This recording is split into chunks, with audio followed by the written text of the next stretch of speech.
Bonjour à tous, j'espère que vous allez bien et que vous prenez bien soin de vous. Alors aujourd'hui je vous retrouve pour une vidéo dans laquelle je vais me concentrer sur les nouveautés Fenty Beauty.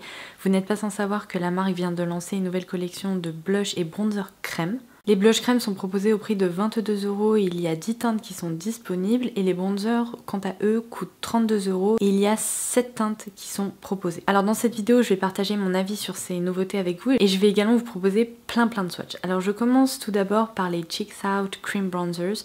Je tenais à vous signaler que ces produits sont plus larges que les blush crème. On y retrouve 6,23 g de produits contre 3 g pour les blush crème, donc les boîtiers sont quand même plus imposants. Parmi les 7 teintes disponibles, je vais aujourd'hui vous présenter les 3 qui sont les plus claires et donc les plus adaptées à ma carnation. Je commence tout d'abord par la teinte Amber, qui est une très jolie teinte de contouring pour les peaux claires puisque elle possède des sous-tons assez froids, presque un petit peu taupe gris. Alors en termes de formule, je trouve que ces produits crème sont vraiment très intéressants puisqu'ils sont pour la plupart très pigmentés mais en même temps assez modulables. Ils portent très bien leur nom puisqu'il s'agit d'une véritable formule crème, seulement lorsqu'on la travaille, on va dire qu'on ressent de moins en moins ce côté un peu humide. Ils vont petit à petit devenir un peu plus veloutés tout en restant confortables. Donc on n'est pas sur une texture poudre crème, ce sont de véritables crèmes, mais qui ne vont pas laisser un aspect humide en fait sur le visage. Alors pour les swatchs, vous allez le voir, mais j'avais vraiment envie de vous montrer le rendu de toutes ces teintes portées en fait et pas seulement sur le dos de ma main. Et concernant le rendu sur mon visage, j'ai préféré vous proposer les produits sur peau nue. J'ai donc tout d'abord commencé par appliquer ces produits au doigt et à les travailler au doigt. Et je dois vous avouer que ça doit probablement fonctionner pour certains types de peau, notamment les peaux mixtes à grasse, mais pour ma peau sèche à tendance déshydratée, c'était vraiment pas la méthode idéale. J'ai trouvé que le rendu était un peu patchy, ça avait tendance à faire des traces, etc. Donc j'en profite également pour partager avec vous les 3 outils qui selon moi sont les plus adaptés pour l'application de ces nouveautés. Alors tout d'abord la bonne vieille éponge, le Beauty Blender, je trouve que le rendu est sublime.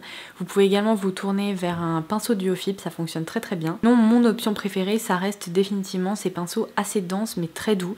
Donc vous avez par exemple cet exemple chez Fenty Beauty, je vous laisserai comme d'habitude toutes les références en barre d'infos, et le dupe à petit prix qui lui ressemble beaucoup et qui permet d'obtenir un rendu tout à fait similaire et qui est d'une facilité d'utilisation vraiment déconcertante, c'est définitivement ce pinceau patte de chien dont je vous parle depuis très longtemps et que j'adore. La bonne nouvelle d'ailleurs, c'est que YesStyle propose de nouveau les frais de port classiques, puisque vous le savez peut-être, mais pendant le confinement il n'y avait que la méthode d'envoi prioritaire et ils ont rétabli les frais de port classiques, donc j'avais envie de vous faire passer l'info parce que si vous avez une petite commande en attente, eh bien vous allez pouvoir recommander comme d'habitude.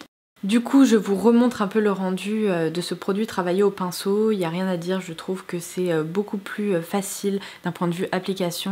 On travaille le produit beaucoup plus rapidement et ce sans laisser de traces. Alors ce qu'il est important de préciser, c'est qu'un swatch comme ça sur peau nue, notamment sur ma peau, sachant que j'ai une peau très claire qui a des petites irrégularités en termes de ton, j'ai des rougeurs, j'ai des petits grains de beauté, etc. Le rendu ne sera bien sûr pas le même sur peau maquillée et donc je tenais quand même à vous montrer le rendu sur peau maquillée pour que vous puissiez réaliser que le rendu de ce bronzer sera selon moi bien plus joli sur peau maquillée, puisqu'on part d'une base qui est bien plus unifiée et donc on peut vraiment faire ressortir la vraie couleur de ce bronzer. Cette teinte, c'est définitivement la teinte parfaite pour les peaux claires, c'est vraiment une teinte ombrée naturelle. Alors on passe ensuite à la deuxième teinte qui est Butter Biscuit, qui est ici une couleur un petit peu plus chaude. Alors c'est une couleur un peu café au lait, c'est un beige un peu clair, mais qui possède beaucoup moins de sous-tons froids cette fois-ci. Et qui vous plaira notamment si vous cherchez aussi un produit peut-être un peu plus multifonction qui peut être utilisé à la fois en tant que bronzer ou produit contouring. Ça pourra également plus vous convenir si vous avez des sous-tons plus chauds dans votre peau parce que moi évidemment j'ai une peau plutôt neutre ou à sous-tons assez froid. Je peux tout de même en servir mais plutôt en été parce que ça a tendance à donner ce côté un peu ensoleillé. La troisième teinte, c'est la teinte Macchiato. Et là, on est sur un vrai café au lait, un peu plus soutenu. Et de toute façon, toutes les teintes en fait sont de plus en plus soutenues pour arriver jusqu'à des teintes pour les peaux très foncées. C'est vraiment l'avantage chez Fenty Beauty, c'est que toutes les carnations sont considérées, donc peu importe que vous ayez la peau très claire ou très foncée, vous trouverez une teinte qui est faite pour vous. Alors ma conclusion, c'est que la texture de ces bronzers est plutôt très agréable, je les ai trouvés très sympas à travailler. Je trouve que tous les indicateurs sont au vert, peut-être excepté la tenue. Sincèrement, lorsque je me maquille le matin, je dois dire que en toute fin de journée, j'ai vraiment du mal à voir les pigments de ces bronzers ou de ces blushs sur ma peau. J'ai sincèrement le sentiment que leur tenue avoisine plutôt les 6 heures. Au bout de 7 heures, ça commence déjà à carrément s'estomper et c'est encore pire si jamais vous touchez votre visage. Donc ce sont définitivement des produits que je vous conseille de jumeler avec un spray fixateur parce que ça améliore vraiment leur tenue. On va donc maintenant pouvoir passer au swatch de toutes les teintes de blush. C'est une collection que je trouve hyper intéressante parce qu'il y a vraiment des teintes qui sortent de l'ordinaire et si vous en avez un peu marre de voir seulement des roses, des pêches et des teintes abricotées, là ma foi vous allez trouver votre bonheur parce qu'on retrouve plein de teintes assez originales, des finis différents et surtout des couleurs qui sont plus ou moins modulables, qui jouent plus ou moins sur la transparence. Alors pour rappel, voici le rendu de ma peau nue pour que vous ayez quand même conscience que ces couleurs, encore une fois, je les applique pas sur du fond de teint. Je vous montrerai tout de même à la fin de cette vidéo un rendu bronzer plus blush sur peau maquillée pour que vous voyez quand même la différence. Le rendu sera bien plus unifié, c'est logique. On commence donc par la première teinte qui est proposée dans cette collection qui s'appelle Fuego Flush. C'est bien simple, c'est la teinte probablement la plus originale. Je n'ai jamais vu un blush pareil de toute ma vie. C'est un orange un peu jaunâtre avec des reflets dorés et là pour le coup les reflets dorés sont quand même assez présents, notamment quand on commence à diffuser ce blush sur la peau. C'est vraiment une couleur ensoleillée qui me faisait un peu peur à la base, mais je dois dire qu'elle a tendance à donner bonne mine et je pense qu'elle pourra convenir à pas mal de carnations. J'aurais vraiment pas parié dessus à la base, mais je suis quand même assez satisfaite, ça change et ça donne bonne mine, donc ça me plaît. Si en plus vous aimez ce côté un peu glowy, je pense que c'est une référence qui pourrait vraiment vous convaincre. La deuxième teinte, c'est l'une de mes préférées parce que c'est un petit rose tout doux, un peu couleur pivoine mais vraiment pas trop pétard. C'est donc la teinte Petal Poppin'. Et alors celle-ci pareil, c'est une teinte relativement modulable qu'on peut appliquer avec une main assez légère pour avoir juste un petit effet coloré ou alors au contraire construire pour avoir un effet vraiment beaucoup plus bright.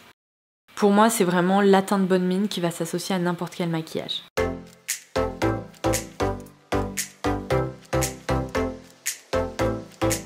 La troisième teinte c'est Bikini Martini et alors là pareil on est sur une couleur assez originale, c'est vraiment un rose Barbie pastel mais sous stéroïdes. On retrouve pas tellement cette base blanche, c'est vraiment une base rose pastel. J'avais un peu peur à la base de son rendu et je dois dire que mine de rien il a tendance à donner bonne mine, notamment pour le printemps-été. Je pense que c'est une couleur vers laquelle je me dirige jamais et qui pourrait pourtant pas mal me servir parce que sur peau claire notamment ça donne un petit côté baby doll qui est très appréciable.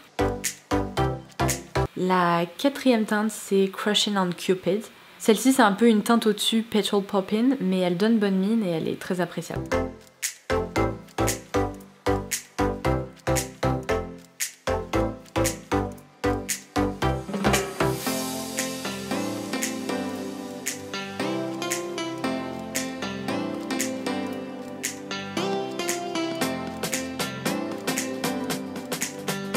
On renforce encore une fois ce côté coloré avec Strawberry Dip. Et là on est vraiment sur une teinte qui certes donne bonne mine mais qu'il faut appliquer avec modération sous peine de donner l'impression d'avoir couru un marathon assez intense. Après je trouve qu'il y a un très joli côté corail dans cette teinte-ci qui est très appréciable.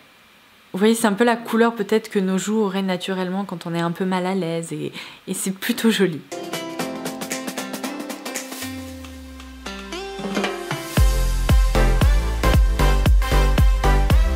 On passe ensuite à la teinte Daiquiri Dip. Et alors cette teinte-ci, c'est un peu le rouge muté de cette collection. C'est une des teintes que je qualifierais des plus opaques. Il faut y aller avec une main hyper légère parce que là en fait ça donne pas un aspect de j'ai couru un marathon mais vraiment un aspect carrément clown. C'est vraiment joli mais on peut vraiment donner cette impression de joue on fire, donc il faut garder la main un peu légère ou bien avoir la peau beaucoup plus foncée que la mienne. La septième teinte de cette collection c'est Drama Class et c'est définitivement des teintes hyper originales. C'est un violet moyen qui sera sublime sur peau foncée mais qui peut aussi être utilisé par des peaux claires parce que comme vous pouvez le voir c'est une texture qui vraiment s'étire très bien et qui donne ce petit côté violet mais bonne mine tout de même. C'est peut-être pas la teinte idéale avec mes cheveux mais en attendant on a ce côté un peu mauve qui est vraiment loin d'être déplaisant.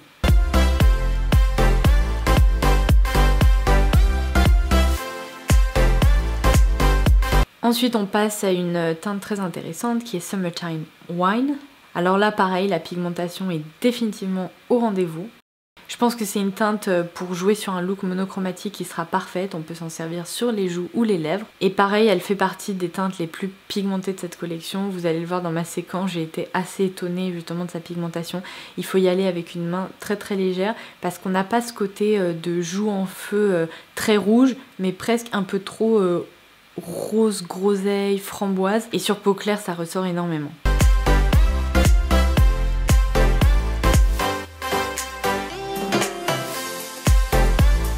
On a ensuite la teinte Cool Berry qui est juste trop belle avec des sous-tons un peu plus froids. C'est un mélange un peu entre une couleur mauve, rose et une très légère teinte un peu prune. Au cœur de l'hiver, je pense vraiment que c'est une teinte que j'adorerais porter.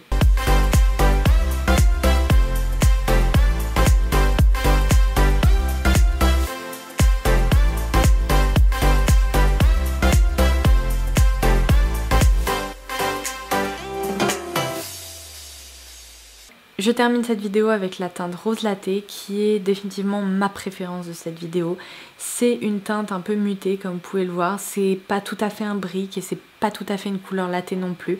Je la trouve absolument sublime. Elle réussit à rehausser les joues et à donner bonne mine. C'est vraiment la teinte que j'ai le plus portée depuis que j'ai reçu cette collection et depuis que je joue avec. Et je dois dire qu'entre mes cheveux et ma carnation, c'est vraiment la teinte qui est faite pour moi.